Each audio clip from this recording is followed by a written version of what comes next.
and welcome to South Asia Today, a show that provides you the glimpses of South Asia. I'm your host, Shivangi Mishra. Let's begin with the headlines first. AI-powered smart glasses transforming lives of the visually impaired in India. Dr. Katsuhiko Kawazoi's vision for a connected and harmonious future with IOWN.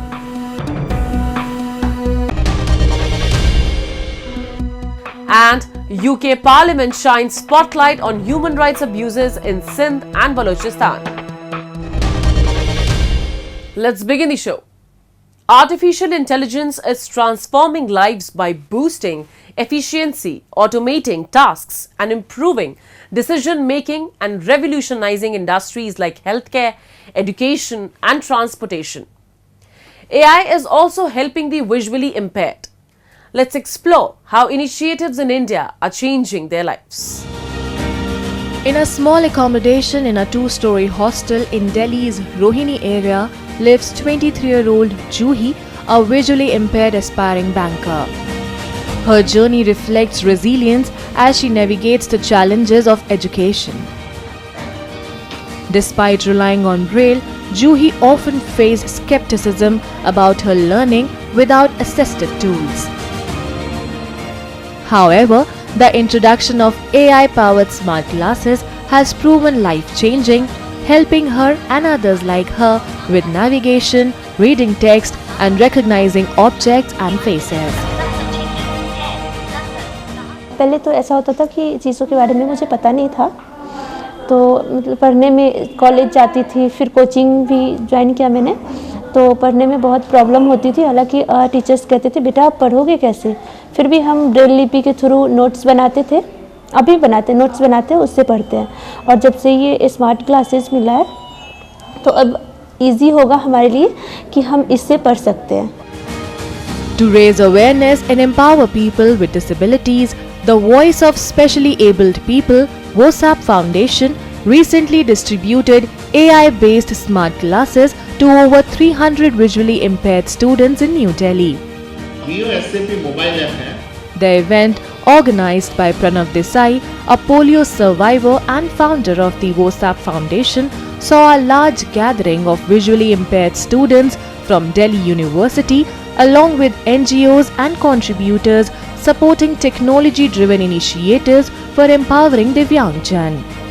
मेरे आसपास क्या हो रहा है जरा मुझे विस्तार में बताएं। इस तस्वीर में एक बड़ा सभागार है जहां कई लोग सामूहिक रूप से बैठे हैं। सभागार की कुर्सियां लाल रंग की हैं और लोग क्या सुन रहे हैं। It's a glass with a camera, and that camera can take the photograph. Now the beauty is that camera image is processed by the software. So in fact our volunteers, and I have also shown demo to our people in America, that the software that is in the mobile app connected through the Bluetooth and the camera, and you can hear it in your Bluetooth earplug. It will tell you that who is in front of you. It will read the things in multiple languages. It will help you navigate a lot of things. So this is just the beginning, right? We identify the problems of wheelchair users and design solutions for them. We have launched our first product called Clippies. It is a clip-on kit that can convert a manual wheelchair into an electric powered one in just 10 to 15 seconds. So user इसको use करके easily अपनी daily life को बहुत ही ज़्यादा independent और accessible बना सकता है। AI is transforming how visually impaired individuals navigate, communicate, and interact with the world with innovations like smart devices and advanced computer vision systems. Smartphones now feature AI-driven accessibility tools such as Apple's VoiceOver and Google's TalkBack, providing screen reading capabilities, allowing users to interact with devices through voice commands and tactile feedback. These tools help users access information, use apps, and stay connected. What is the Indian Constitution? सबसे पहले computer में आया था हमारे लिए जोज नाम से एक सॉफ्टवेयर, जो कि ब्लाइंड कंप्यूटर को रन कर सकता, आराम से चला सकता है बिना किसी उसके, क्योंकि मैं भी खुद ब्लाइंड हूँ और उसके बाद टॉक बैक आया मोबाइल के अंदर। आज के समय में आईफोन का टॉक बैक सबसे अच्छा ब्लाइंड के लिए काम कर रहा है। और कंप्यूटर तो आपने देखा ही अभी, एक स्टिक भी निकाली थी हमारे लिए कई लोगों ने, जो कि वाइब्रेट करती थी, दूरी बताती थी, रेंज बताती थी। उसी प्रकार से एआई जो है, आर्टिफिशियल इंटेलिजेंस जो है, हमारे लिए काफ़ी उपयोगी सिद्ध हुआ है। हम दूसरों पर निर्भरता हमारी बहुत कम होती जा रही है। इवन देन यहाँ की पहले हमें मल्टीनेशनल कंपनियाँ या बाकी कंपनियाँ गवर्नमेंट के अलावा कहीं और जॉब नहीं मिलती थी, तो अब कुछ कंपनियाँ हमें जॉब भी पर्सनली प्रोवाइड करने लगी हैं। According to the National Library of Medicine, there are an estimated 4.95 million blind individuals and 70 million people with vision impairment in India, including 0.24 million blind children. With continued innovation and increased accessibility, the future holds immense promise for breaking barriers and creating an inclusive society where everyone, regardless of ability, can thrive.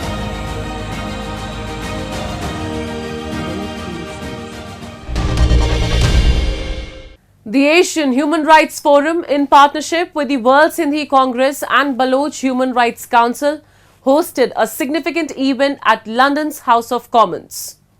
British MP Bob Blackman facilitated the gathering, highlighted severe human rights violations in Sindh and Balochistan. Executive Director of Asian Human Rights Forum, Arif Azakia, stressed the platform's importance in amplifying marginalized voices.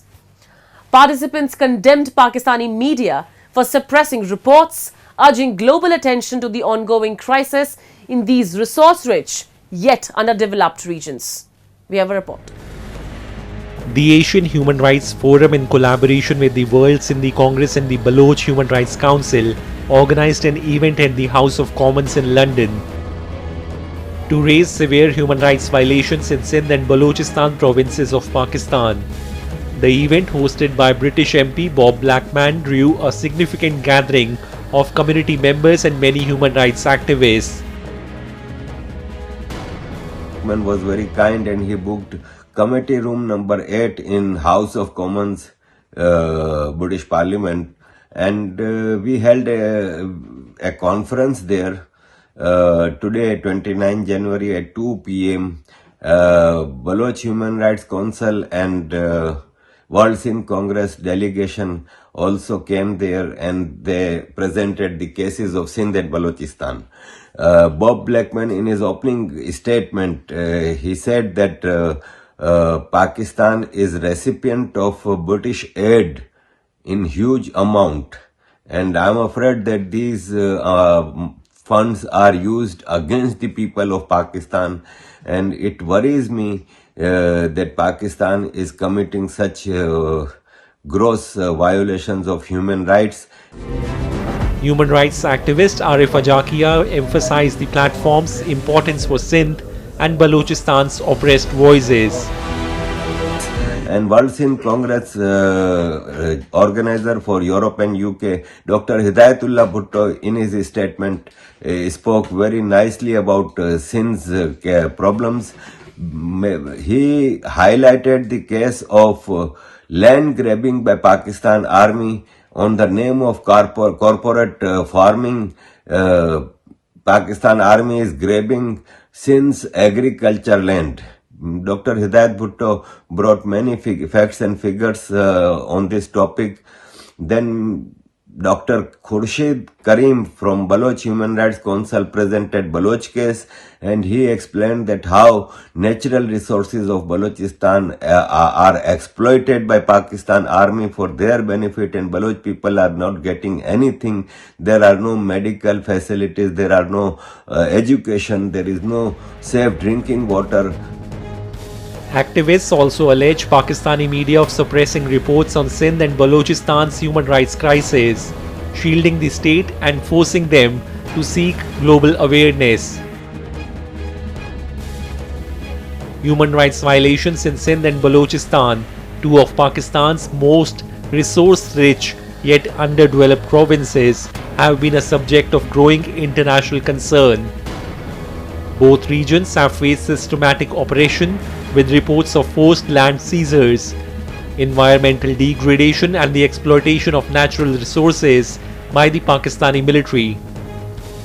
The people of these provinces suffer from severe deprivation, including lack of access to basic necessities such as healthcare, education, and clean drinking water. Additionally, the suppression of local media and the silencing of dissent have made it difficult for these issues to be addressed within Pakistan itself. The international community, through organizations like the Asian Human Rights Forum, the World Sindhi Congress, and the Baloch Human Rights Council, has increasingly taken up the cause of raising awareness about these human rights abuses. Now we take a look at some happenings in Asia in a segment called Asia Watch. The Kumbh Mela is a grand celebration of spirituality and culture, where the sacred waters of the Ganga, Yamuna, and mythical Saraswati rivers converge.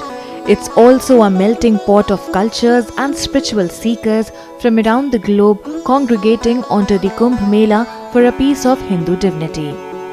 Almost 30 years ago, a 25-year-old Stanford graduate from Los Angeles came with a backpack to India, seeking peace from her material world with all the worldly comforts, but was mesmerized by the simplicity and spirituality of the Hindu culture that she ended up embracing for the rest of her life.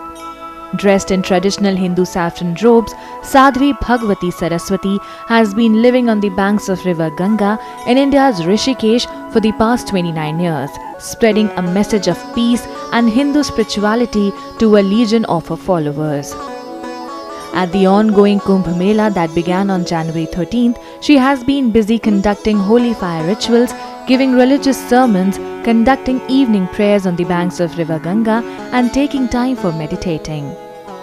Sadhvi Bhagwati is not alone. With a career spanning 62 years, Japan-based yoga guru Kiku Ekawa, fondly called the Japanese mother in India, has emerged as a leading voice on yoga and Hindu spirituality in Japan, inspiring countless individuals with her wisdom, experience, and passion for the ancient practices.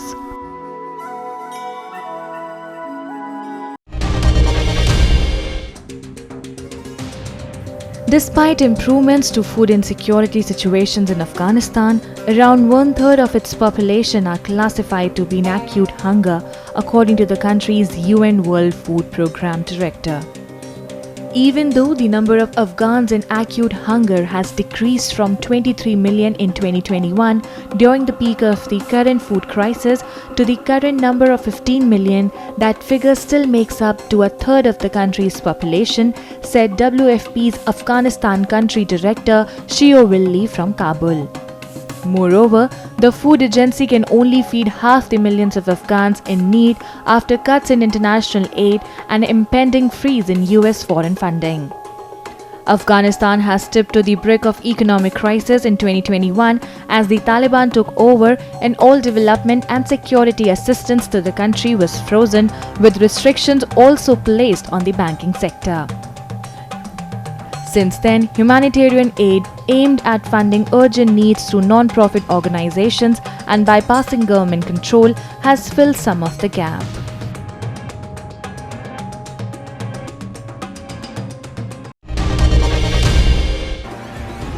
Hundreds of Pakistani journalists rallied against a proposed law to regulate social media content that they say is aimed to curbing press freedom and controlling the digital landscape. The law would establish a regulatory authority that would have its own investigation agency and tribunals. Those found to have disseminated false or fake information face prison sentences of up to 3 years and fines of 2 million rupees. The Pakistan Federal Union of Journalists led rallies in cities including Islamabad, Karachi and Lahore to demand the government withdraws the bill, which has been passed by Parliament but has yet to be signed into law by the President. Digital media in Pakistan has already been muffled with measures by telecom authorities to slow down internet speeds, and social media platform X has been blocked for more than a year. Moving on.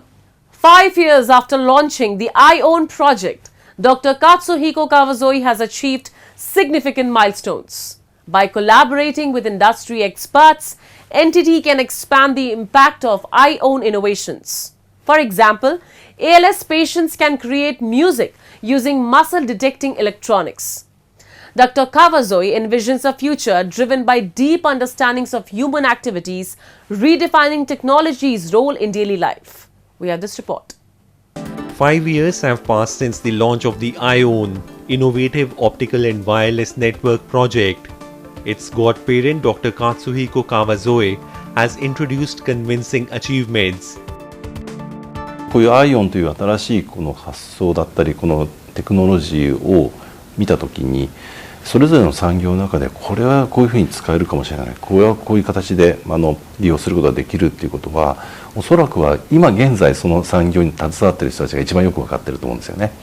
なのでその人たちと一緒にNTT は連携してこのアイオンをこう広めていくっていうことをしなくちゃいけないというふうに思ってます。トヨタさんはやっぱり最終的にはやっぱり車によってこう事故が起きるということをそれがない世界ですね事故ゼロの世界を目指していきたいということを強く長年考えておられたというふうに聞いてます。これが将来その自動運転車になってでもそのちゃんと事故がゼロという中でこの自動車を利用することができるっていうことここで求められるのは常に安定的にこの通信がつながっているっていう状態を作ることとそれに必要な情報とそれによって生み出される新しい知見ですねまさにそのあれは AI が生み出すものだと思いますけどもその AI が生み出された情報をもとに車が動いていくっていう世界を作っていこうということなのでもうこういうことがアイオンというテクノロジーがこう入ってくると可能になってくるんじゃないかなというふうに思ってます。台湾というお話が出たので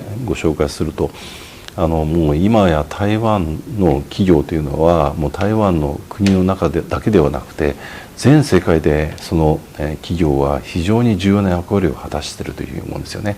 例えばその半導体産業で言えば TSMC も熊本でも今活動してますけどもこういう企業が例えば一旦ストップしてしまうといろんな産業がダメージを受けるというような状況になってしまいます。台湾という島だけではなくていろいろなところで継続的に役割を果たしていくっていうことが非常に重要だとそれがこうサステナブルに継続するっていうことが重要だというふうに考えられます。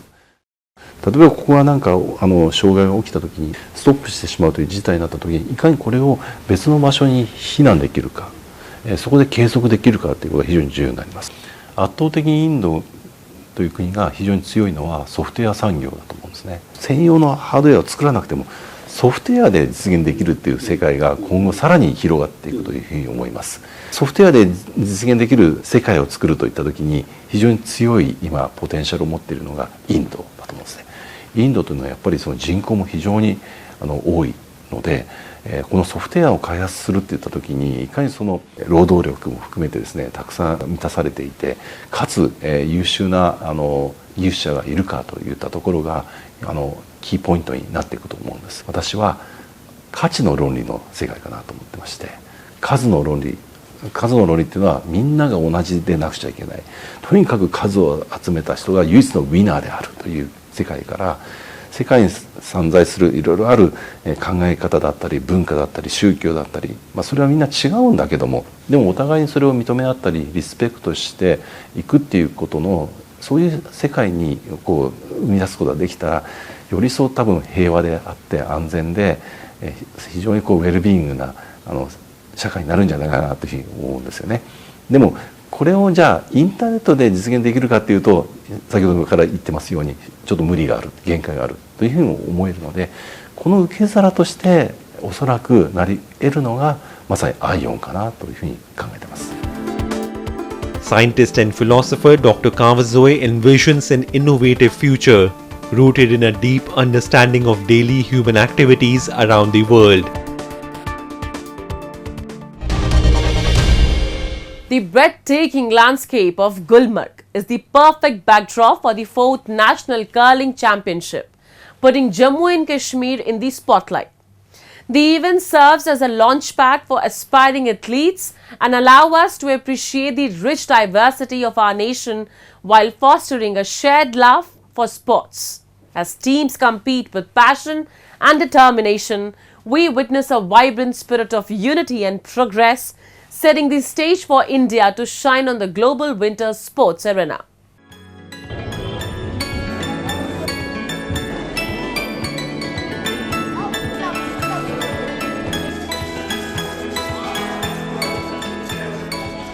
Located in the picture is Gulmarg, Jammu and Kashmir. The 4th National Curling Championship is currently captivating sports enthusiasts.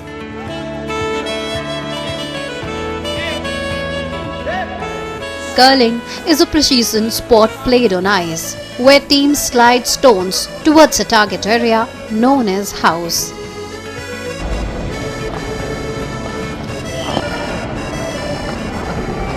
यहाँ पे हम host कर रहे हैं 4th curling सब junior, junior and senior national championship, जिसमें 19 states participate कर रहे हैं ऑल ओवर इंडिया, और हमारी जम्मू कश्मीर भी टीमें पार्टिसिपेट कर रहे हैं। 14 प्लेयर्स फ्रॉम J&K जो लगातार 4 साल से मेरिटोरियस है और मेडल विनर्स है। हम ओवरऑल चैम्पियंस रहे हैं हर एक कैटेगरी में।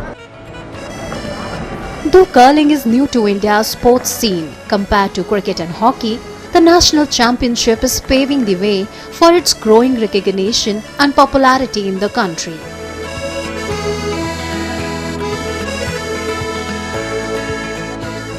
With curling being an Olympic sport as well as winter sport, curling is attracting students from Kashmir who are not only participating but also excelling by winning tournaments. हमारा बहुत अच्छा competition रहा है और हम ऑलरेडी 3 साल से खेल रहे हैं। हमारे अच्छे खासे मेडल्स हैं, गोल्ड मेडल्स हैं हमारे, तो हम उम्मीद करते हैं कि जो ये वाला नेशनल है हम यहाँ से भी मेडल ले जाएं। The competition has drawn top curling athletes, all vying for victory. This prestigious event sees 19 state teams from across India competing for national title, showcasing the country's growing interest in the sports of curling. Gulmarg's world-class infrastructure, set against the backdrop of snow-capped mountains and freezing temperatures, provides the perfect environment for this exciting winter sport. मुझे बेहद खुशी है कि हम लोग यहाँ पर आए हैं और मेरे लिए बहुत गर्व की बात है कि मैं अपनी यूपी स्टेट को प्राउड फील करा सकूँ, और इंशाल्लाह हम लोग यहाँ से मेडल लेकर जाएंगे, अपनी टीम को जिता कर जाएंगे। मुझे बहुत अच्छा लग रहा है यहाँ पर पार्टिसिपेट करके। यहाँ पर मौसम भी बहुत अच्छा है, नेचुरल स्नो भी है, और हम कोशिश करेंगे कि हम अपनी टीम के लिए गोल्ड लेके जाएं। On the other hand, players arrived from different parts of the country are given special attention to help them acclimate to the chilly climate and conditions here. Good curling, good curling, good curling. To ensure their comfort and performance, specific preparations have been made to meet their needs, including heated accommodations, customized meals, and dedicated transportation support.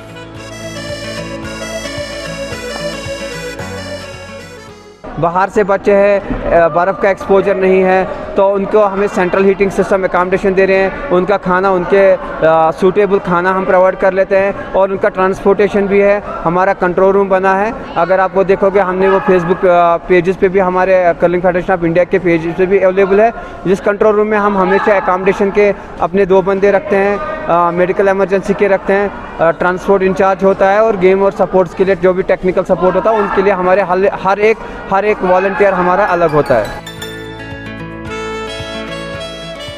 With remarkable skill and unwavering support, this championship not only showcases the potential of curling but also sets the stage for its future development within India's winter sports arena.